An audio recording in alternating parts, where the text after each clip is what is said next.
Qué gusto que nos acompañen a este primer cibercongreso. ¿Qué tan abierta es la justicia abierta? En esta primera ciberconferencia tendremos el tema e-jueces y para ello contaremos con la destacada participación de personalidades que se mueven en redes sociales. Esto quiere decir que a veces son muy criticadas, pero también generan opinión pública. Bueno, tendremos la presencia de María Silva Rojas, quien es magistrada de la Sala Regional Ciudad de México, el magistrado Carlos Soto Morales, magistrado de circuito del Poder Judicial de la Federación, Mauro Arturo Rivera León, secretario de Estudio y Cuenta de la Suprema Corte de Justicia de la Nación, Andrés García Reper Favila, abogado postulante en materia electoral. Como facilitador, el magistrado Felipe de la Mata Pizaña.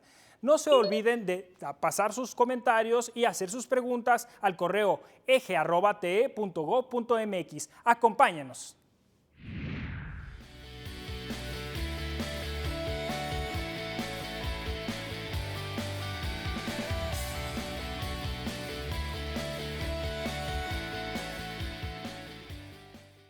Bienvenidos a este primer cibercongreso. ¿Qué tan abierta es la justicia abierta? Esta es la primera mesa a la cual hemos llamado e-jueces.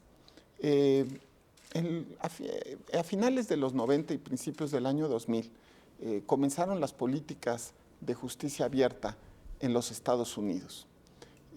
Varios protocolos iberoamericanos en temas de justicia abierta han establecido que es mucho lo que el Poder Judicial todavía puede progresar en este tipo de temas. Esa es la razón por la que hemos convocado a este Congreso y a esta mesa en particular, cuyos integrantes ya han sido presentados. Tenemos muchas dudas los jueces que estamos haciendo esfuerzos en temas de justicia abierta. La primera pregunta que nos surge es, primero, ¿qué es esto de lo llamado justicia abierta? Después, ¿cómo se hace la justicia abierta? Pero lo más importante, ¿está sirviendo la justicia abierta? Eso es justamente el tema de esta mesa. Vamos a escuchar primero los posicionamientos de cada uno de los miembros de esta mesa hasta por 3 minutos y después pasaríamos a una segunda fase de debate. Hecho lo cual, pues iré dando el uso de la voz. Empezaré por mi lado izquierdo con el magistrado Carlos Soto. Muchas gracias, magistrado. Esta cuestión que efectivamente estamos platicando del tema de la justicia abierta, me parece que inclusive doctrinariamente apenas se están dando las primeras definiciones y resulta difícil para quienes tratamos de hacer alguna cuestión, una participación activa, ¿no? Porque no se trata solamente de abrir una cuenta en internet, por ejemplo, y darle retweet nada más a otras noticias, sino tratar de participar. Y aparte tenemos que verla por yo creo que dos aspectos. El aspecto personal, el que hace cada juzgador, y aparte el aspecto institucional, ¿no? Porque muchas veces pueden ir inclusive contrarias las dos fases en lo que hace una persona a título personal, un juez, un juzgador, o lo que puede hacer la institución, ¿no? Estas cuestiones de justicia abierta, por ejemplo, a mí algo que siempre me ha generado mucho debate y que platicábamos en la mañana, por ejemplo, es qué tan prudente, qué tan necesario para la justicia abierta es que, por ejemplo, que las sesiones de los órganos jurisdiccionales sean públicos, ¿no? Ahorita vemos que se están debatiendo aquí en la sala superior los asuntos que tienen que resolver, los asuntos en la corte, los que estamos en tribunales colegiados también no se pasan en vivo, a lo mejor no tienen tanto rating, pero por ejemplo las salas regionales inclusive me parece que tienen la mayoría video streaming, ¿no? Hasta donde tengo entendido.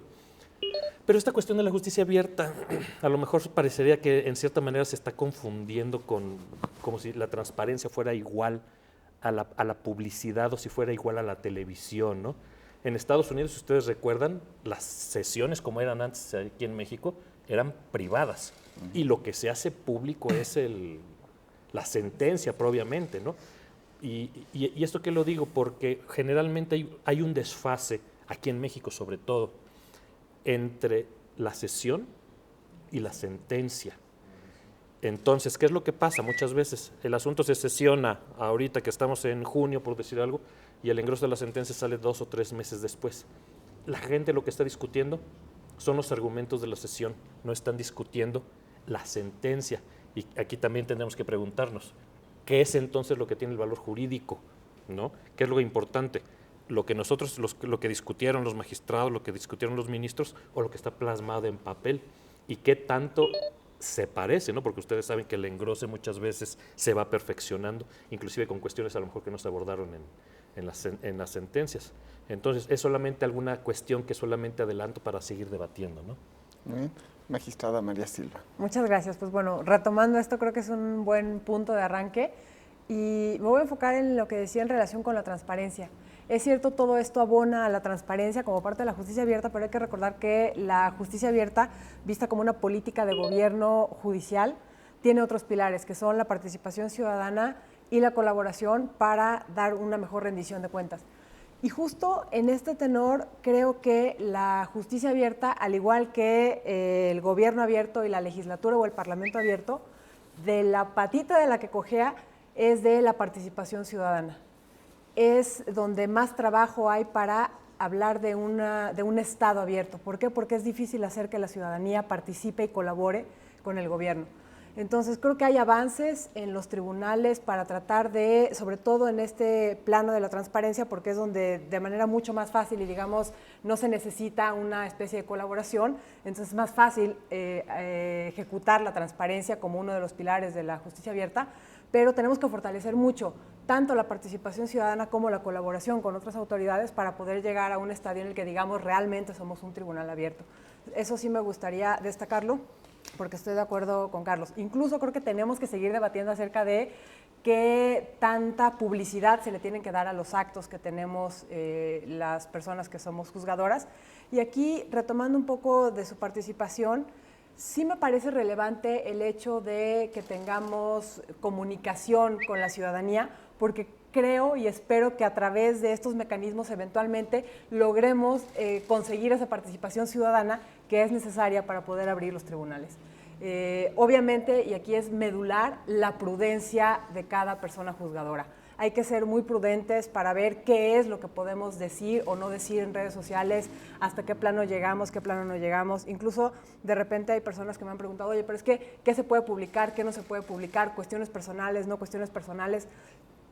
Yo personalmente creo que sí se vale nada más con muchísima mesura y moderación. ¿Por qué? Porque al menos cuando yo, antes de que llegara al cargo, que interactuaba con algunas personas que estaban en el gobierno, me daba cuenta de que así conoces a las personas que a final de cuentas te gobiernan, en este caso a las personas que te juzgan. Y eso te hace conocerlas como personas, no solo en el ámbito de la justicia, sino en su integralidad. Y creo que eso puede llegar a abonar, incluso a tener una mayor legitimidad cuando te conocen como una persona completa. Pero hay que hacerlo con muchísima moderación, con muchísima cautela. Y en esta parte que decía Carlos en relación a institución, persona, también es otro debate completo. Incluso, por ejemplo, en la sala, toda la comunicación social que la hacemos como sala regional, no a título personal. Sin embargo, sí, en caso de que haya algún debate, nos preguntan, y si yo fui la del voto particular, pues yo ahí explico cuáles fueron mis posturas, pero lo que se replica, lo que se dice más bien es, como institución decidimos esto, justamente para tratar de abonar a esta institucionalidad y a hacer públicas las resoluciones de la institución. Doctor Mauro Rivera. Balanza y venda son los dos mitos fundacionales del concepto de justicia. La balanza, que implica el equilibrio y la mesura, y la venda, que implica la ceguera que debe tener la justicia frente a las partes de un proceso. Sin embargo, esta ceguera, a pesar de que es una ceguera acotada a las partes, es una ceguera refleja, porque la justicia, al tener la venda en los ojos, se le evita también mirar a terceros actores, a la sociedad, a partes no involucradas estrictamente en el proceso. La justicia abierta es levantamiento acotado, si se quiere, de esa venda, intentando buscar no ver a las partes que intervienen, la ceguera sigue siendo necesaria en la justicia, sino a la sociedad, que es destinataria directa o indirecta de la sentencia. Por tanto, creo que como primera aproximación podríamos decir que la justicia abierta es una política judicial que intenta el acercamiento de las resoluciones jurisdiccionales, que por naturaleza son técnicas, no políticas, no cercanas a la gente, a un conjunto de destinatarios indirectos que es la sociedad general. Ahora, prácticas en justicia abierta hay muchas. Se ha hablado inclusive de la publicación de las posturas particulares de magistrados, de la publicación de la sentencia, podríamos hablar de la simplificación de las sentencias, por ejemplo, los amparos en revisión de lectura fácil emitidos por la Corte que intentan dotar no solamente la parte, sino la ciudadanía de la comprensión de un asunto, la publicidad de las sesiones o el hecho de realizar infografías o resúmenes de sentencias. Quiero acotar que en este caso, a pesar de que he hablado de imparcialidad, yo soy muy poco imparcial. Yo provengo de la ponencia del Maestrado de la Mata y provengo de una práctica muy específica de justicia abierta, de la creación de infografías, de la difusión de posturas en tiempo real, como una garantía específica contra la politización del órgano. El Tribunal Electoral es un tribunal que per se es un tribunal sometido a la política como árbitro último de la política y se encuentra, por tanto, inmerso en este juego, y los argumentos, la claridad de la concreción es una de las formas de crear esta justicia abierta. ¿Qué se ha hecho en México respecto a justicia abierta que me parece interesante? Publicidad de sesiones, creación de infografías, algo en lo que, por ejemplo, la Suprema Corte ha comenzado, paradójicamente, no ha sido a la inversa, a seguir a Sala Superior. La Judicatura Electoral fue pionera, más que la Judicatura Federal ordinaria de amparo, podríamos decir, en la difusión de los asuntos. Ahora, la justicia abierta tiene una gran cantidad de, por así decirlo, ventajas y tiene una complejidad nata. Las ventajas creo que son evidentes, mientras que las complejidades no lo son.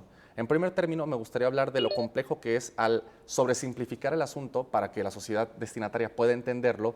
Se genera la perversa práctica de que los destinatarios interpretan toda decisión judicial en un plano político únicamente por la finalidad y no por la argumentación mayor o menormente suasoria, mientras que en cuanto a la difusión de las sesiones, me parece que genera, además de una práctica positiva, que es el control específico, una práctica negativa, que muchas veces los jueces se sienten destinatarios de una cierta presión social, obligados a justificar en sus argumentos este tipo de presiones, y corta un debate que no se da tan libre televisadamente como sí se daría en la práctica si esto fuera un debate cerrado, como en la actualidad existía, pero creo que esos temas los podremos platicar con mayor detalle más adelante.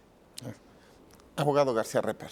Gracias a los magistrados del tribunal por invitar a un postulante a debatir. Veo que estoy acompañado por juzgadores.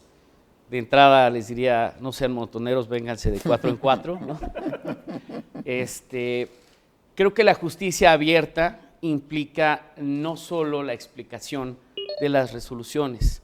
Creo que la justicia abierta implica la manera en cómo la jurisdicción se acerca a los ciudadanos, cómo el ciudadano puede tener acceso desde que presenta una demanda, qué tan accesible es conocer el curso que tiene esa demanda, si se la van a admitir, si no se la van a admitir, si se la van a sobreseer, si lo van a prevenir. Entonces, creo que esta es una primera etapa, desde luego la etapa de las resoluciones o actos intraprocesales, cuando en otras materias se llama audiencias de pruebas y alegatos o se desahogan pruebas. En el caso justamente de la materia electoral, que no tiene esas particularidades, sí se abre también una etapa en la que los magistrados históricamente han permitido que los postulantes, los abogados, los candidatos, en el caso de la materia electoral, candidatos, partidos, ciudadanos, se acerquen a exponer de manera verbal y de oído sus inquietudes y las razones de sus pretensiones. Y luego viene la parte final, que es la parte de la sentencia. Y ahí creo que en México estamos en pañales. Este tribunal está apenas, tardíamente, y gracias a esta integración, tardíamente están comenzando a tener este ejercicio no solo de difusión de las sentencias, sino de explicación de las mismas.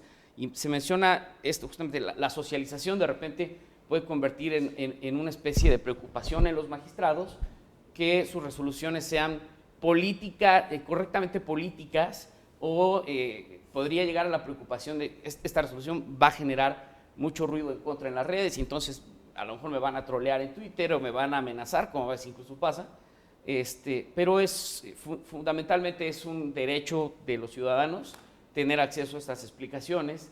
Creo que la jurisdicción, en términos materiales y muy pragmáticos, da un servicio a la comunidad, y ese servicio a la comunidad es decir la justicia, decir el derecho, y tiene que haber transparencia.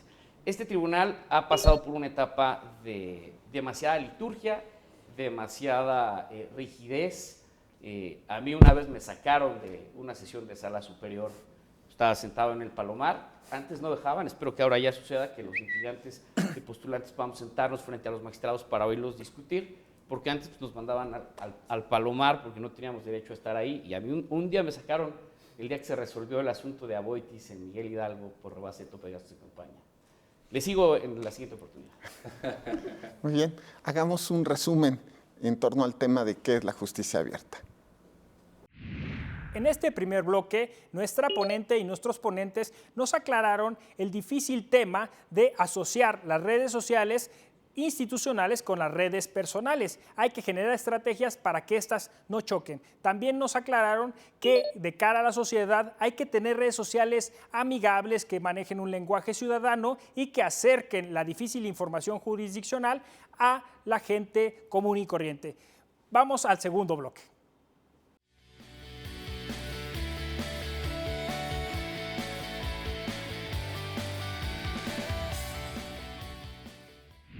Pasamos a la segunda fase, que es el debate en torno al papel de los jueces en Internet y la justicia abierta. Hemos hecho, muchos de los jueces que estamos en esta mesa, hemos hecho grandes esfuerzos para tratar de comunicarnos mejor con la ciudadanía, pero la gran pregunta que tenemos es si lo estamos haciendo bien y si estamos logrando comunicarnos mejor con la gente. Bueno, yo he hecho prácticamente esfuerzos en el tema, he hecho infografías, he hecho videos, he hecho podcast, ¿no? He hecho resúmenes. Los videos, por ejemplo, que yo pensaba que era una muy buena idea, después de un tiempo me di cuenta que nadie los veía. Los podcasts me fui dando cuenta también que era poco, que transmitían poco en realidad a la gente, porque pues duran 2-3 minutos, ¿no? Y entonces, pues inmediatamente la pregunta es, pues en este mundo cibernético 2-3 minutos es muchísimo. Y después, la infografía creo que es lo que ha tenido éxito. Sin embargo, pues algunos de los justiciables y de los usuarios de Twitter, pues dicen que mis infografías son las más largas de Internet. Entonces, nos tenemos que hacer preguntas si efectivamente estamos pues haciendo bien las cosas, ¿no? Y pues quisiera un poco su opinión y que me cuenten sus experiencias y bueno, por supuesto, la parte académica y la parte del abogado postulante, si estamos llenando este vacío que se ha generado por años en la justicia, o lo contrario, más bien lo estamos complicando todo, ¿no? No sé quién quiera usar. María. Yo lo que veo en torno a estos productos, sobre todo las infografías, es que son, al menos yo sí las veo más bien como una especie, dependiendo de quién, el receptor de esas infografías, la persona receptora, pueden ser un gancho o pueden ser simplemente una síntesis de la resolución. ¿A qué me refiero? Por ejemplo, en el caso de abogados, abogadas postulantes, evidentemente, si ven una infografía van a saber rápido de qué se trató el asunto y si les interesa, si traen un asunto parecido, si les interesa saber la argumentación, qué fue lo que se resolvió, buscarán el link de la sentencia y la van a leer. Y para el caso de la ciudadanía que no litiga o personas a lo mejor interesadas en la resolución, pero que no necesariamente están involucradas con la materia, les da como un vistazo general de qué fue lo que se resolvió. Entonces, creo que dependiendo de la persona receptora del mensaje, puede cumplir dos funciones distintas y en ese caso, pues ya si está muy larga, si no está muy larga, el chiste es que se comunique el mensaje, que se mande la información de qué está resolviendo el tribunal, para abrir el diálogo. Y justo aquí regreso un poco a lo que decía. Creo que esos mecanismos deberían de servirnos como tribunal como una especie de gancho para empezar a generar la participación ciudadana. Sirven, por un lado, sí es cierto, para publicar nuestras resoluciones y en esa fase satisfacer la transparencia judicial, pero para tratar de complementar con la participación ciudadana.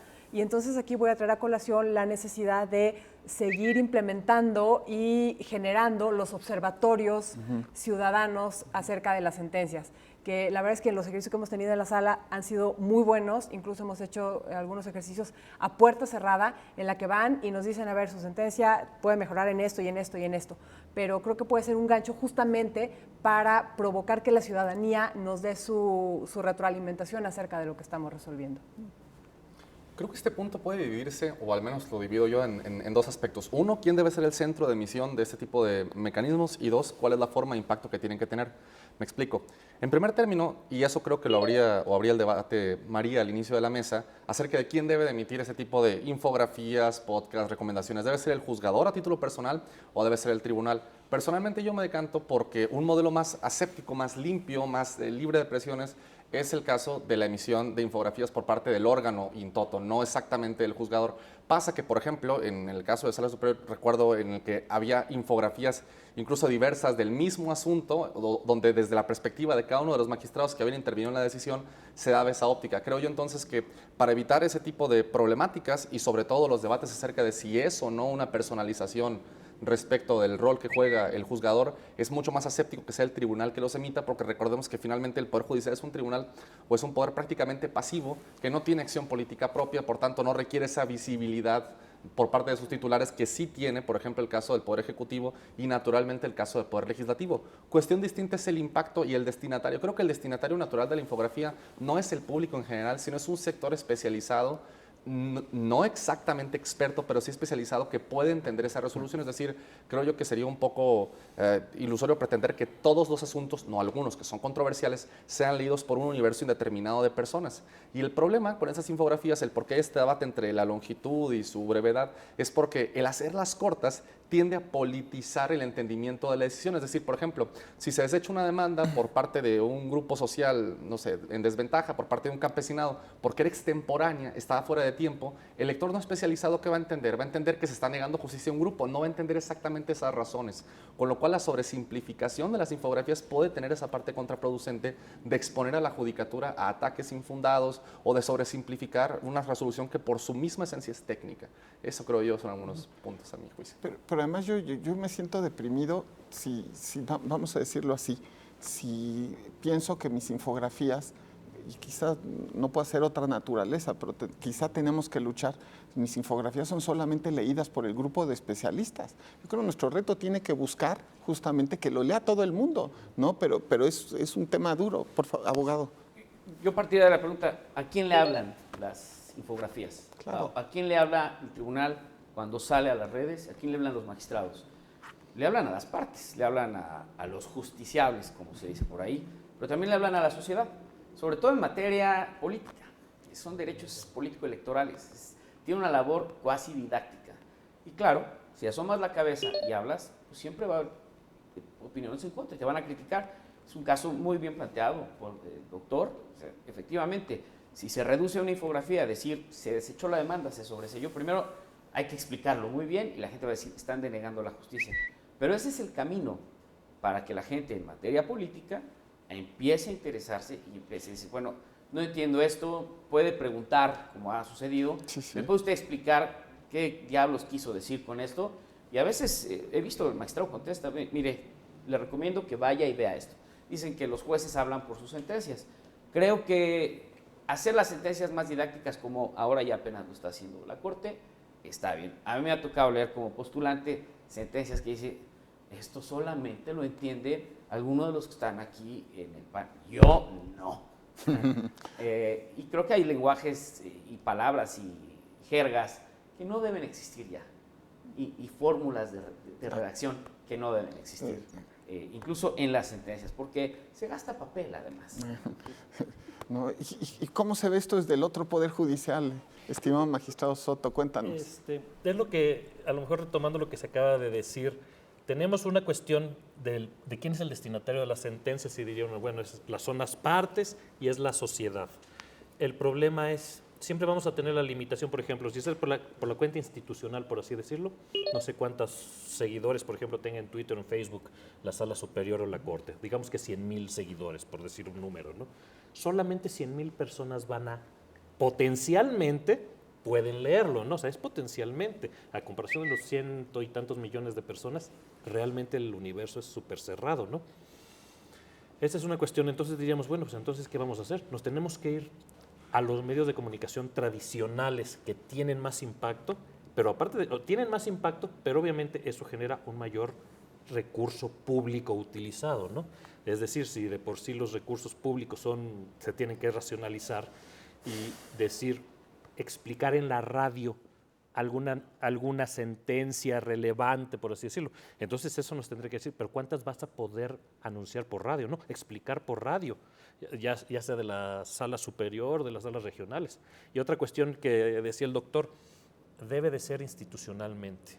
El problema es, institucionalmente, por ejemplo, la sala superior y la Corte tienen una dirección de comunicación social, etcétera, etcétera, ¿no? Pero, por ejemplo, nosotros en tribunales colegiados no tenemos nada, ¿no? Si yo quisiera hacer una infografía, pues tendría yo que poner mi computadora, abrirla, yo redactarla, y no lo va a transmitir la Dirección de Comunicación Social del Consejo de la Judicatura. Porque si todos los juzgadores hiciéramos lo mismo, entonces la cuenta del Consejo de la Judicatura estaría sacando 10,000 infografías al minuto, ¿no?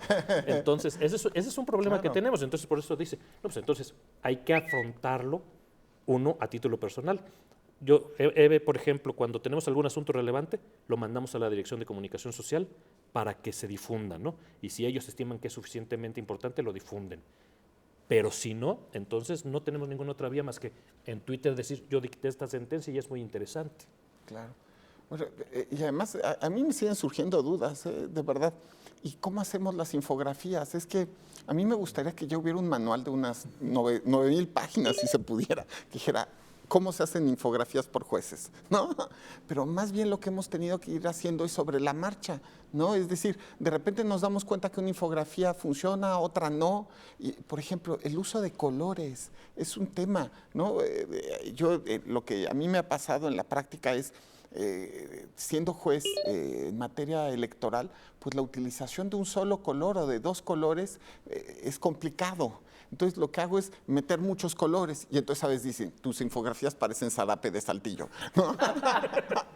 No, bueno, pero además, de verdad, y uno trata de informar lo mejor posible del contenido, pero bueno, pues la verdad es que uno está pensando y creando lo que probablemente dentro de 10 años sea pues manualizado, vamos a decirlo así, pero es que estamos sobre la marcha, nos tocó ser los jueces de la generación, digamos así, cibernética, ¿no? Que ahora le habla a la gente con otras vías, ¿no? Pero no sé si esto les genera alguna reflexión. Yo quisiera polemizar, si vamos a entrar en ello con lo dicho por el magistrado Soto, en ambos puntos.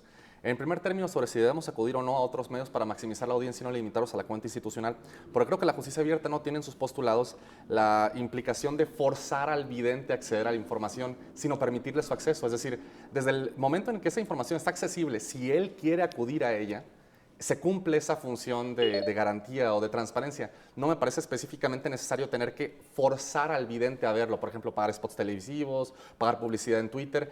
Mientras el vidente sepa que si él quiere acceder, él sabe un lugar o una cuenta que él puede seguir en la que va a mantenerse informado, creo que se cumple esa garantía. Y el segundo punto, para ser muy breve, la imposibilidad a veces de tener esta naturaleza institucional, creo que se pueden hacer esfuerzos en ese sentido. Por ejemplo, las cuentas de redes sociales son absolutamente gratuitas. Tomaría 25 segundos crear una cuenta del cuarto tribunal colegiado en materia civil del tercer circuito y no necesitar acudir a las cuentas individuales de cada uno de los magistrados sin que haya esa ruptura. Creo que el Consejo podría, por ejemplo, comenzar a pensar si es o no prudente el utilizar esas herramientas que son completamente gratuitas para crear cuentas institucionales que así deslinden un poco esa responsabilidad directa que se da cuando existe un rol personalizado por parte del juzgador. Ahora voy yo, porque justo desde que escuché a Carlos ya se me había ocurrido, y ahorita que hablaste tú, Mauro, creo que queda muy bien. Y el punto es, sí, pero esto cruza porque somos un órgano colegiado y muchas veces este tipo de decisiones son complicadas y complejas. Afortunadamente, en la sala regional donde yo trabajo desde la anterior integración y ahorita en esta, hemos transitado de manera muy amigable en ese sentido y siendo conscientes las 3 personas que integramos la sala de que la mejor manera de hacerlo es de manera institucional y que no hay, digámoslo así, como promoción personalizada de cada quien y lo único que hacemos es retuitear la información que da la sala regional. Pero creo que, por ejemplo, esto que planteas tú justamente nos trae a preguntarle a Carlos. ¿Tus otros 2 compañeros, compañero, tienen cuentas? ¿Crees que estarían dispuestos a abrir una cuenta del cuarto tribunal? ¿Qué tantos tribunales colegiados estarían dispuestos a hacer esto? Porque esto ya es una decisión del órgano colegiado, entonces trae un nivel de complejidad y de complicación mucho más elevado. Creo que eso tiene que ver con el origen de las materias. La materia de amparo, que es la materia en la que trabajan los colegiados, pues viene del principio de relatividad, de que solamente es una parte la interesada de su asunto, que yo sí creo que debería haber mayor transparencia, pero en el caso de la materia electoral, pues se entiende que es como que más interés público por conocer esas razones. No obstante, yo he sido también usuario de los juzgados y de los tribunales, y sí creo que se necesita hacer un esfuerzo mucho mayor, y es reconocible que magistrados como el aquí presente sí se tomen la molestia a veces de explicar estas cosas, porque la gran mayoría dice, no, pues ahí está la sentencia, los que le entiendan, léanla, ¿no? Yo no tengo por qué estar... Claro. Y también hay un problema muy grave en México. La prensa no está capacitada jurídicamente, técnicamente, ni para dar cuenta de lo que sucede, ni para explicarlo, ni para entenderlo. Y además son noticias que están diario, o sea, no son noticias esporádicas. La materia electoral, la materia política está presente y los reporteros siguen confundiendo, los comentaristas siguen sin entender y siguen mal informando a la gente, la verdad. Ahorita, a lo mejor, tratando de hilar lo que estamos platicando y la pregunta que hace el magistrado, por ejemplo,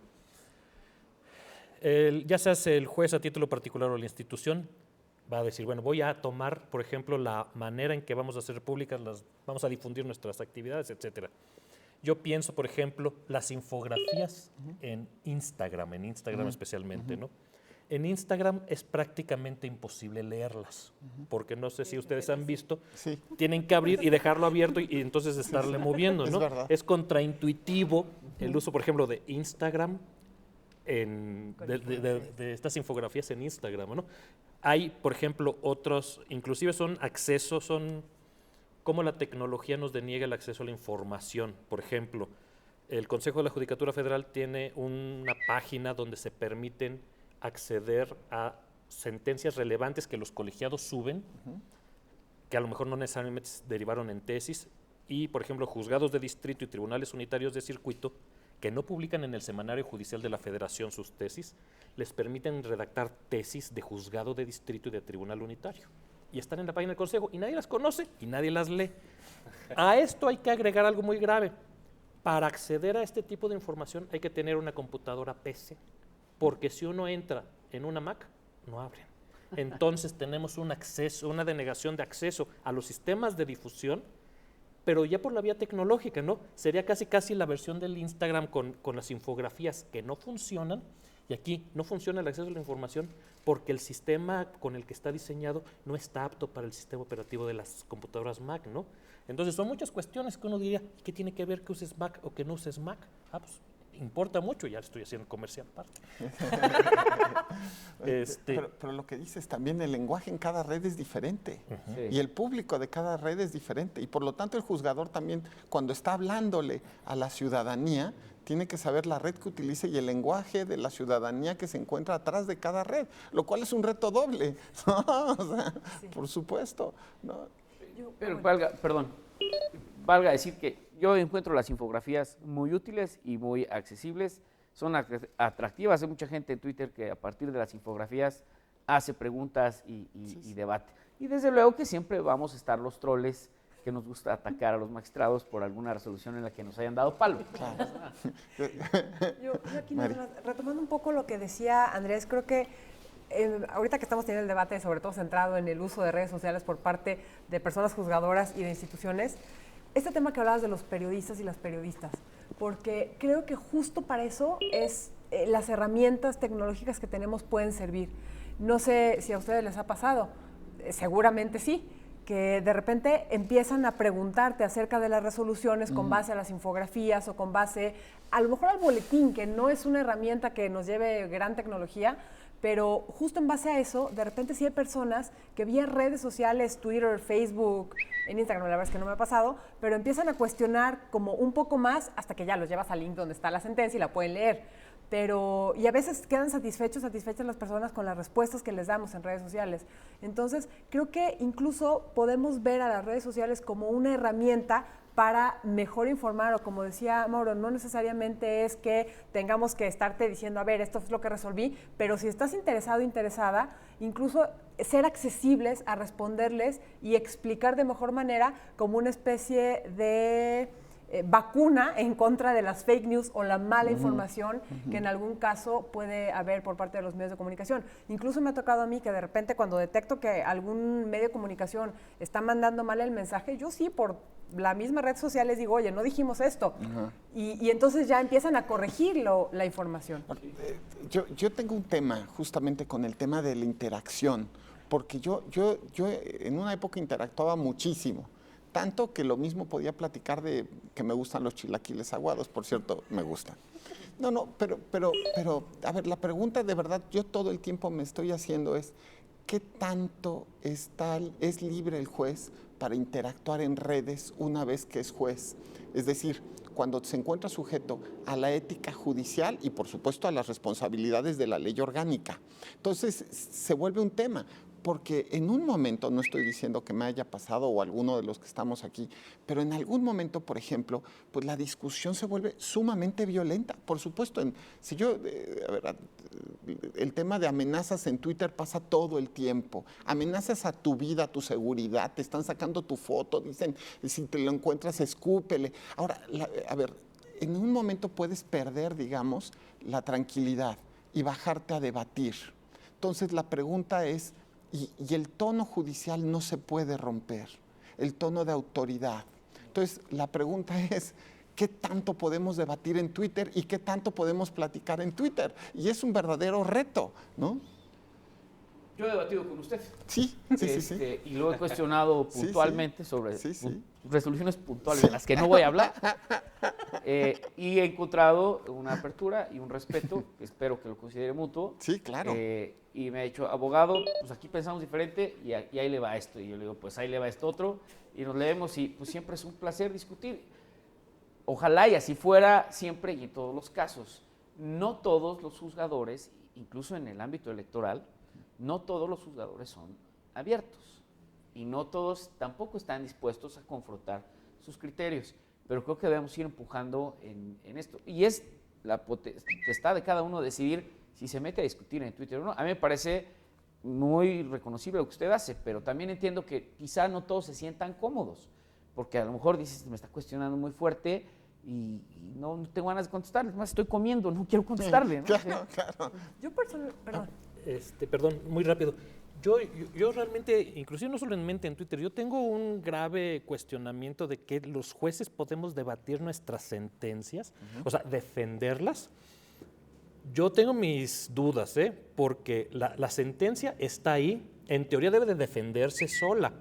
Si alguien, y ya no digamos en Twitter, sino en un foro, ¿no? Si ahorita en este foro fuera sobre resoluciones judiciales, etcétera, y alguien me dijera, es que tu sentencia dice esto y esto y esto, eso dice. O sea, yo creo que yo no tengo que explicarla, justificarla, ni debatirla. Quien puede debatir las sentencias me parece que debe ser el foro, deben ser los académicos. Esta sentencia está bien por esto, esta sentencia está mal por esto. Desde mi punto de vista, el juzgador es, aquí está la sentencia. La explico, digamos, de manera abstracta para todo el mundo, pero si alguien me dice, es que tu sentencia está mal por esto, obviamente simplemente decir muchas gracias por sus observaciones y se acabó el debate. Claro. Desde mi punto de vista como juzgador, si fuese yo un académico, con otro académico diremos, esta sentencia está bien, esta sentencia está mal, tiene la sala superior un programa, ¿no? Sentencias a debate. Sí. Y es ese, ¿no? Uno a favor, uno en contra, por lo que he visto, ahí se puede.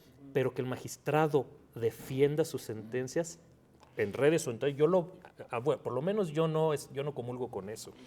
Y puede ser, y de verdad, porque uno, emite su sentencia convencido, entonces evidentemente que puedes apasionarte, y ahí y romper el tono, repito, ¿no? Eso es romper la investidura que te ha dado el Estado. Pero María. No, justamente en relación con esto que comentas, vuelvo a lo primero, creo que aquí es súper necesario que cualquier persona juzgadora que tenga redes sociales sea más prudente, yo creo, que el resto de las personas juzgadoras, porque al menos en mi experiencia personal sí de repente he tenido que decir, a ver, cabeza fría, deja tus celulares abandonados para no ensalzarte ahorita, porque justamente es esto, tengo que respetar la investidura, no puedo meterme al debate. Como decía Marx en algún momento, si empiezas a dialogar con idiotas en el lodazal, te van a ganar porque ahí es donde son expertas. Entonces, no lo podemos hacer. Si es una discusión, digamos, respetuosa, y la verdad es que esto yo no lo había considerado, creo que es válido, pero justo aquí es muy necesario que cualquier persona juzgadora que tiene redes sociales sea muy prudente en el uso que hace de las redes sociales por la investidura, por lo que representa y por la misma institución a la que puede arrastrar si actúa de manera imprudente. Por supuesto, digamos, tendría que haber una ética reforzada quizá, ¿no? ¿no? Yo concuerdo con ello y creo que eso también abre la pregunta acerca de cuál es la naturaleza de las cuentas de los juzgadores. Es decir, es muy importante ver exactamente cuál es la ostentación que hace el juzgador dentro de su propia cuenta. ¿Es una cuenta institucional donde refleja su actividad jurisdiccional, donde él mismo se ostenta con un cargo judicial? ¿O es una cuenta abiertamente personal donde, a pesar de tener quizá algún elemento identificativo de su nombre, es claro que es una cuenta destinada a su uso, por así decirlo, recreacional? Y creo que eso modifica un poco los límites. Tan los modifica que la propia Suprema Corte, cuando hace la interpretación acerca del derecho de acceso a la información, la Corte hace dos vertientes diferenciadas respecto a una autoridad sobre si es una cuenta personal, respecto de la cual no opera ningún tipo de principio de acceso a la información, o es una cuenta institucional donde la ostentación de figura pública y el ejercicio del cargo, comunicación social del cargo, tiene esa connotación. Por eso creo yo que es muy importante, o creo yo que facilita muchas tensiones, si la comunicación se hace a través del tribunal, porque estrictamente las sentencias no son ni del juez ni del magistrado, son del tribunal, del juzgado, de la sala, de la corte, dentro de las cuales, inclusive en los juzgados que son unipersonales o tribunales unitarios, el juzgador será quizá el titular más alto, el funcionario más alto dentro del juzgado, pero no es quien emite la sentencia la emite el juzgado, que es el órgano específico. Creo que esa despersonalización puede ayudar tanto a disminuir las problemáticas de personalización como también a privar de cierta responsabilidad en la interacción, que siempre es difícil por esa cuestión ética. Pero además, doctor, también hay que diferenciar por el tipo de persona. Por ejemplo, el abogado García Repper, pues sí hemos comentado sentencias, porque es una persona identificada, viene a litigar, digamos en esa medida, pues sé que existe. Pero la pregunta es, están los troles, que son personas anónimas, que lo que buscan es justamente ofender, también expresarse, cabe decir, muy su libertad de expresión, pero ese tipo de personas que están todo el tiempo buscando confrontar o crecer, trolear, como dirían, también, la pregunta es, ¿también merecen respuesta o esas no? Y eso, no, es que no lo sé, la verdad no lo sé, no, porque a todos nos han troleado más de una vez. Entonces la pregunta es, ¿le hacemos caso o no? Porque además empieza a pasar un fenómeno que no sé si ustedes lo han visto, seguro que sí. Ya tenemos trollers y haters, ¿me doy a entender? No, como si fuéramos influencers. Y eso yo no sé si es razonable en el caso de los jueces, porque no somos políticos, somos jueces. Entonces la pregunta es, de verdad, ¿en qué momento las redes tienen que tener limitación? Y yo creo que la solución es la que nos da María, ¿no? Es decir, ética, ¿no? Ética. Ser cuidadosos, autorrestringirnos, decirnos, sé que lo que dices es una barbaridad, pero primero eres un desconocido. Y desde la comodidad de tu anonimato, pues lo que estás haciendo es insultarnos, ¿no? Pero si me bajo a discutir contigo, se baja el tribunal al que pertenezco, se baja el Estado, se baja la justicia electoral. Híjole, qué cosa, ¿no? Es muy interesante. Efectivamente es el órgano el que habla. Sin embargo, creo que poner de acuerdo a un órgano para sacar una infografía didáctica puede ser complicado. Yo he visto que el magistrado y otros magistrados hacen su resumen de lo resuelto. Quizá no lo consultaron con todos, pero su resumen de lo resuelto, pues abren el debate. Lo ideal es que fuera así, que se pusieran de acuerdo y todos hicieran la infografía. Creo que sería algo bastante tardado.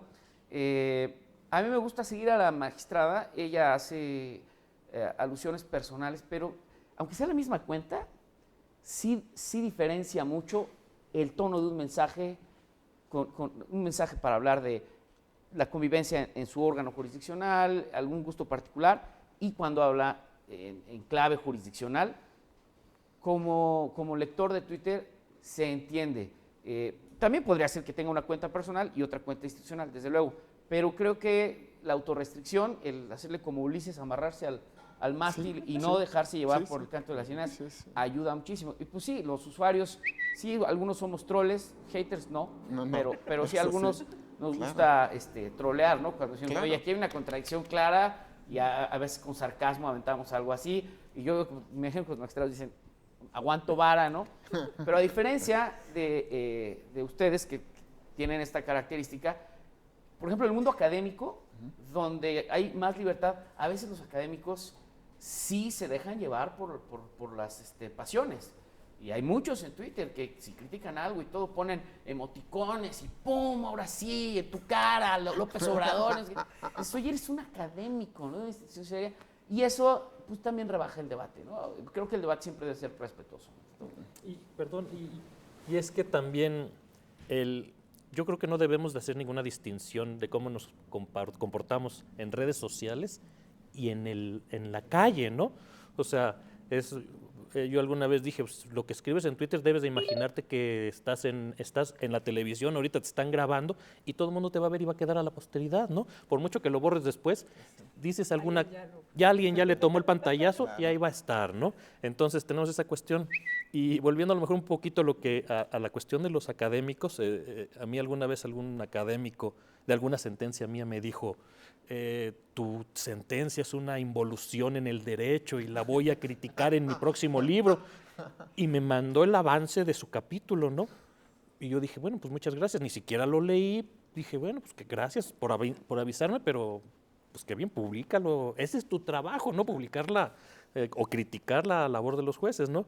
Entonces yo creo que es importante esta cuestión de aun cuando sean cuentas institucionales o cuentas personales, que yo veo muy difícil este tipo de cuentas personales, que sí se puede hacer, ¿no? Mientras no hagas nada jurisdiccional, podríamos decir, pero si tienes una o dos cositas jurisdiccionales o que le das retweet a la sala superior o lo que sea, pues si ya estás perdiendo el carácter de cuenta personal.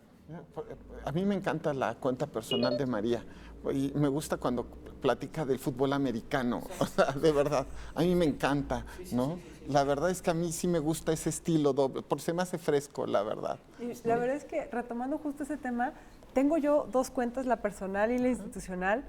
Estoy consciente de que en las dos tengo que sostenerme éticamente y soy la misma persona.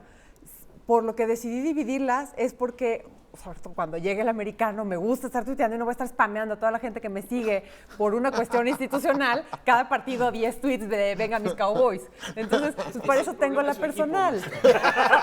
No, ¿qué pasa? Entonces, en esta me siento como en un poco más de libertad de hablar de cualquier cosa, de qué desayuno, etcétera. Sin de verdad, y justo es por eso, para evitar spamear a la gente que me sigue en la cuenta institucional para enterarse de lo que resuelve el órgano.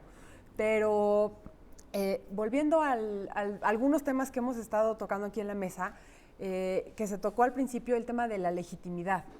Creo que, si bien es cierto, en algún momento pues, nos sentimos atacadas por algunas personas en redes sociales, tal vez eso incluso hasta nos lleve a percibir que estamos perdiendo legitimidad como tribunales, pero creo que eso no necesariamente es cierto. A final de cuentas, tal vez simplemente es como una especie de oleaje, pero estoy firmemente convencida de que es parte de abrir esta transparencia de un tribunal abierto y que eventualmente cuando logremos conseguir la participación ciudadana, justo estas críticas a lo mejor nos sirven para reforzar nuestras sentencias.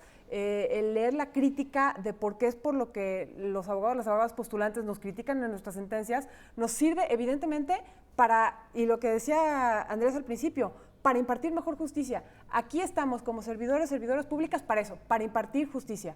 Y entonces creo que la justicia abierta justo es a donde nos tiene que llevar, a mejorar el servicio público de la impartición de justicia y en este caso podemos allegarnos de toda esta percepción ciudadana y todas estas críticas que nos llegan a veces vía redes sociales para mejorar la impartición de justicia. Nosotros como postulantes, hay quien se hace el prurito de distinguir litigante o postulante, y les digo, abogado que litiga. Tenemos algo que yo le llamo el derecho de pataleo, aunque suena chusco, es muy importante, es algo hasta anímicamente necesario que uno se desahogue. Y bueno, yo fui a plantear por escrito mis pretensiones, después fui al alegato, no protesto, pues como diría Galileo, y sin embargo se mueve, ¿no? Yo sostengo esto y ustedes hicieron mal en haber hecho así. Eso no quiere decir que es una provocación, como bien dice el magistrado, para que me conteste. Pero benditas redes sociales, digo, ya dije lo que quería, o sea, que se entere el foro y quien se quiera enterar que yo no estoy de acuerdo con esa sentencia. Voy a poner un ejemplo, voy a decir el pecado, no el pecador. Hace algunos años vine a hacer un alegato de oído con un señor magistrado de sala superior. Nos dio cita, cuando llegué nos recibió un secretario particular, su secretaria y otro secretario particular. Uno nos dijo que estaba en Puebla, otro nos dijo que estaba en Panamá y otro nos dijo que estaba enfermo. Pero me iban a atender los secretarios. Llegaron dos personas que entiendo eran los secretarios, ¿no? Dígame. Bien, nosotros le comentaremos al señor magistrado bueno, está bien, ya se cumplió el formalismo de la... Me regreso al lugar en avión, de donde yo venía, y cuando voy aterrizando y reporto a mis clientes qué era lo que había pasado, me dicen, estás despistado, acaban de resolver, sesionaron. O sea, la sala superior sesionó mientras íbamos en el vuelo y obviamente era para darnos un palo así para volar la pelota. Pues eso ni es ético ni es transparente, ¿no? Así que yo sí celebro que ahora la actitud sea distinta, ¿no? No lo sé, pero creo que esta opinión abre una cuestión que es completamente diferente, que es la regulación del alegato de oreja. Es decir, es una regulación completamente diferente a la plática que veníamos conversando sobre redes sociales, que es muy interesante también. A mí me parece que el alegato de oreja es un alegato per se inequitativo, porque el alegato de oreja implica la posibilidad de que una parte comparezca personalmente, muchas veces sin siquiera existir un registro de ello, a externar pretensiones confinadas a un juez. Eso, por ejemplo, en sistemas jurídicos como en Polonia es causa de recusación del juzgador. Claro. Las audiencias de alegato de oreja deberían de regularse, en todo caso, en un sistema formalizado de audiencias, donde existiese ambas partes, que es lo que he venido pensando hace bastante tiempo, viendo cómo ocurre también a nivel de, por ejemplo, amparo en la jurisdicción del Poder Judicial de la Federación, y creo que es parte de las propuestas del magistrado de la Mata en una nueva regulación procesal electoral. Me parecería que es muchísimo más equitativo, porque de lo contrario se vuelve problemático. Sala Superior lo que ha hecho en algunos casos, en algunas ponencias, personalmente mi experiencia con la ponencia del magistrado de la Mata, es intentar transparentar ello y publicitar toda audiencia que se lleve a cabo para intentar desvanecer cualquier resquicio de posibles interpretaciones erróneas acerca de esa comparecencia, pero sí urge una regulación que permita que ambas partes de forma contradictoria estén presentes en la audiencia. Dos anotaciones. Tiene que ver con justicia abierta. Lo mencioné por claro. eso, el tema es como justicia abierta. Desde luego es ahora en las redes, pero no me iba yo a ir sin dejar el dardo, ¿no? Que se enteren. Y segundo, Saúl López Noriega acaba de publicar un libro muy bueno sobre la Corte, la Suprema Corte, ni transparente ni abierta. Y menciona algo que tocó el magistrado al principio de su intervención. Efectivamente, en otros temas jurídicos hay una regulación específica. O sea, ustedes comenzaron a publicar la agenda. Estamos recibiendo y sacan fotos. Yo me he estado sentado y aquí está la foto. Y yo creo que deberían ser abiertas una grabación. Lo que le vengo a decir es esto. A mí me ha pasado que me dicen, por favor, entre sin celular. ¿Por qué? Pues si no voy a tratar algo secreto. Claro. O sea, el señor magistrado me va a escuchar y me va a dar sus opiniones y todo. Es su opinión. Y quizá lo que se debe hacer es publicar estos alegatos post sentencia, porque eso es abrirlo. Pero los postulantes, a menos que vengamos con intenciones no honorables ni confesables, pues no deberíamos temer a que nos reciban y se haga transparente la audiencia, claro. Yo la verdad es que pienso lo mismo. A ver, yo pienso que tiene que regularse el tema de las audiencias de alegatos. A ver, se tiene que tomar primero una decisión. ¿Van a existir o no van a existir? Porque también podría decirse que no van a existir, ¿no? Es decir, como pasa pues prácticamente en todos los lugares del mundo. Ahora, si van a existir, que se regulen. La primera cuestión, que se cite a la contraparte. ¿Quiere estar presente? Pues que esté presente y que también alegue, ¿no? Segundo, yo estoy de acuerdo, deberían transmitirse por vías cibernéticas completitas de principio a final. Y el juez no debe estar solo, pienso yo, al menos con sus secretarios, pero en su caso también con otros jueces, y si se puede con el pleno, mejor, ¿no? Y sabe que los litigantes lo entenderíamos. Pues si dicen, no te va a recibir el magistrado, están muy ocupados, y ¿sabes qué? Tampoco te va a recibir el secretario, como ya me pasó. O sea, a mí me han mandado pasantes a escuchar mis alegatos en tenis. Uno viene y dice, bueno, no critico la vestimenta, pero como que uno sospecha que esa persona no es el magistrado. Se va a perder mi discurso. Claro. Ahorita, en esta cuestión de los alegatos, que tiene mucho que ver con la justicia abierta, y a lo mejor vinculándolo con lo que dije al principio, ¿no? En México, a diferencia de lo que pasa en otros países, hacemos las cosas al revés. Los alegatos son a puerta cerrada y la deliberación es de manera abierta, cuando en el Tribunal de Estados Unidos son al revés. Las comparecencias, los alegatos ante los justices de la Corte Suprema de Estados Unidos no son televisadas, pero a fin de cuentas puede entrar el público y toda la cosa, y ahí les dan sus exposiciones a los ministros, a los justices de la Corte, y ellos deliberan en privado. Y aquí lo estamos haciendo al revés, ¿no? Yo creo que deberíamos de, como dicen, ¿no? Vamos a regular esto, y si van a hacer alegatos, pues que esté el pleno y que estén las dos partes, o sea, por lo menos convocarlas. El problema es de que ya avanzamos hacia la transparencia de las deliberaciones. Yo vería muy difícil que ahorita viniera una contrarreforma y decir van a ser a puerta cerrada, ¿no? Creo que ya avanzamos bastante. Entonces, pues bueno, si vamos a ser transparentes, vamos a ser transparentes en todo. Y sobre todo, hay asuntos, y aquí es donde una parte de la justicia abierta que es muy importante, ¿no? La participación de la sociedad, no solamente de las partes, hay asuntos que trascienden muchísimo más. Yo quiero traer, por ejemplo, cuando se resolvió en la Corte la inconstitucionalidad del impuesto empresarial a la tasa única, el IETU, hubo audiencias en donde los litigantes de varios despachos, digamos, comparecieron ante los ministros de la Corte, digamos que no para un solo tema en particular, ¿no? No sobre un juicio de amparo en particular, porque representaban a varios cientos de clientes. Entonces se oyó a 6, 7, 8 despachos que están en materia fiscal y en vivo, y los ministros les pudieron hacer preguntas, ¿no? O sea, eso es algo muy importante y sin que necesariamente fuera parte en un juicio de amparo, ¿no? Y ya si vamos a hablar de un derecho social o algo así, ¿por qué no aceptamos a una ONG en un amicus curiae, ¿no? Claro. Oye, pues tienes cosas, tú eres un experto en la materia, pues vamos a oírte, a lo mejor seguramente me vas a dar una información importante que yo desconozco. Claro. Me dicen de la producción, pero bueno, yo creo que la producción puede aguantar. Por favor, adelante, Bueno, María. nada más muy rápido. Justo este debate en la sala lo tuvimos porque hace un par de años tomamos la determinación de regular las audiencias de alegatos. Tenemos un acuerdo general tomado por la sala en el que regulamos las audiencias de alegatos. Y uno de los temas que debatimos fue justamente ¿se tenían que transmitir o no? Yo proponía que sí, se tuvieran que grabar o transmitir. Por ahí tuvimos algunos desacuerdos. A final de cuentas no se transmite, pero lo que sí quedó en el acuerdo es que se le va a avisar a la contraparte en caso de que sea localizable con los datos del expediente, que va a haber una audiencia de alegatos para que vaya. Incluso hemos tenido ya experiencias en la sala. Bueno, para empezar, en la sala recibimos los 3 magistrados a las partes. Entonces recibimos el pleno y escuchamos el mismo alegato. Y ya hemos tenido experiencias en las que van las contrapartes. Nada más, aquí hay una cuestión muy interesante en materia electoral. Generalmente los asuntos que nos llegan son particular versus autoridad. No tenemos esta cuestión de 2 partes particulares como sucede en muchos otros juicios.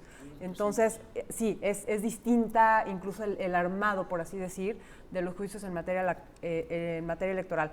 Pero estoy totalmente de acuerdo con ustedes que sí deberíamos de analizar muy bien, incluso tal vez como institución completa, cómo regular las audiencias de alegatos, si se tienen que hacer o no. En alguna ocasión estuve con Carlos en un foro de abogadas en el que se discutieron las audiencias y me llamó mucho la atención que no había un solo abogado o abogada que dijera, por favor, que se quiten. Más bien decían, se tienen que regular, se tienen que poner reglas claras sobre el asunto, pero todos decían, déjenos ir a decirle a los jueces y las juezas, aquí cheque bien esta página, cheque bien esta prueba, esto es lo que me va a hacer ganar el asunto. Bueno, haciendo caso a la producción, Sí. no, por favor, tenemos que hacer el cierre. Entonces pediría que hiciéramos un posicionamiento de 1 minuto cada uno de nosotros y empezamos hace ratito, digamos, a mi izquierda. Entonces ahora empezaríamos con el abogado García Reper. Gracias, señor magistrado. Un apunte final sobre los alegatos de oído. Cuando los postulantes y las partes solicitan audiencia, a veces no los reciben, pero si la parte o el interesado es un secretario general de gobierno, diputado, senador, algún funcionario alto, entonces sí lo recibe. Creo que eso es un poco discriminatorio para los que no ostentamos esos cargos. Segundo, creo que es muy importante que la transparencia deliberativa sea cabal. Todos sabemos que hay sesiones previas, sobre todo en sala superior, donde los magistrados se ponen de acuerdo y un poco se anuncian de cómo va a estar la sesión. Yo creo que esas sesiones previas no deberían existir, creo que deberían llegar directamente al debate. Sé que en los colegiados no hay previas, se enfrentan y se está grabando y se enfrentan con sus argumentos. El debate en ese sentido es mucho más pulido o más auténtico en los colegiados y pues nuevamente celebro que se lleven a cabo estos foros. Creo que no debería yo ser ni el primero ni el único de los litigantes o postulantes que venga, ¿no? Yo creo un poco cerrando que en cuanto a justicia abierta es una mecánica compleja, novedosa, en la cual la falta de regulación, la falta de pronunciamientos éticos, la falta de instrumentos ha hecho que se tenga que construir esto un poco sobre la marcha. Sobre ello, veo que hay mecanismos tanto de difusión del contenido de la sentencia como procedimentales de su toma de decisión. Procedimentales son la forma en que se regulan los alegatos de oreja, la forma de discusión pública, que es un mecanismo bastante dudoso, la publicación previa de ciertos proyectos de sentencia, que también es mandatada incluso por la propia ley de amparo, y mientras que en cuanto a difusión del contenido jurídico existen infografías, resúmenes, etcétera. Este tipo de instrumentos, creo yo, tienen que regularse de una forma muy estricta para evitar que se caiga o en personalización por una parte del titular del juzgado, que parezca una centralidad, o por otro lado que caiga en una sobresimplificación que difumine un poco la verdadera ratio de la sentencia y haga caer en simplificaciones que ocasionalmente son usadas para dar un criterio jurídico erróneo que no contiene la sentencia. Y este criterio, creo, es tan complejo que seguiremos viendo su construcción marcha a marcha. Bueno, yo lo que opinaría es que tenemos que hacer otra mesa para discutir tanto las audiencias de alegatos como justo este sistema deliberativo. Hace rato comentaba con Carlos justo estas diferencias, que allá no tienen sesiones privadas, que sí tenemos aquí. Creo que es un debate que hay que dar, ver cómo hacerle, aunque también retomando esto que decía Carlos hace poco, si ya son públicas las sesiones tanto del Tribunal Electoral como de la Corte, podemos ir para atrás y decir, a partir de ahora son privados, o ya son de alguna manera un derecho adquirido por la sociedad en ese debate. Y bueno, por último, celebro muchísimo este foro. Muchísimas gracias por la invitación, porque creo que justamente a lo que abona es a esto, a seguir abriendo el tribunal, a seguir creando mecanismos, incluso con la gente que a final de cuentas vea este cibercongreso y nos empiece a lanzar preguntas que a final de cuentas tal vez nos ayuden y nos den aportes acerca de cómo seguir construyendo una verdadera justicia abierta. Gracias. Para concluir, como decía el magistrado al principio, ¿no? Y ahorita el doctor, esto se va construyendo y yo creo que a base de ensayo y error, ¿no? No tenemos un manual, nos está tocando instrumentar por los mismos avances de la comunicación y de la tecnología, esto de la justicia abierta, desde muchos puntos de vista, que debe ser desde la legislación. El problema también aquí es del legislador, ¿no? El legislador se está poniendo las pilas para este tipo de asuntos porque necesitamos leyes procesales, la ley de amparo, el código de procedimientos electorales, todas esas cuestiones.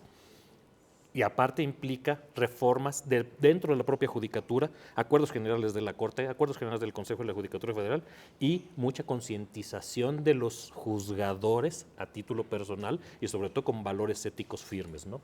Muchas gracias. Pues bueno, yo a manera de cierre diría que ahora que estamos discutiendo, o se está empezando a discutir la posibilidad de una reforma electoral, pues me parece que el tema de justicia abierta tiene que ser analizado en el Congreso de la Unión, un principio de accesibilidad ciudadana dentro de la ley con contenido específico, las audiencias de alegatos, una fórmula de explicación más clara de las sentencias como derecho ciudadano y también, por supuesto, la utilización de vías cibernéticas para explicitar el contenido hacia la ciudadanía de las mismas resoluciones. Me parece muy importante. El debate sí lo estamos dando los jueces. Espero que ahora se retome por el Congreso de la Unión en esta reforma que empieza. Y bueno, pues con esto daríamos por concluida esta primera mesa y pues los invitamos a que se queden a la segunda mesa. Qué gusto que nos acompañaron en este primer cibercongreso y les recordamos escribir sus comentarios y preguntas a eje@te.gov.mx. Estén pendientes de la próxima ciberconferencia. Hasta luego.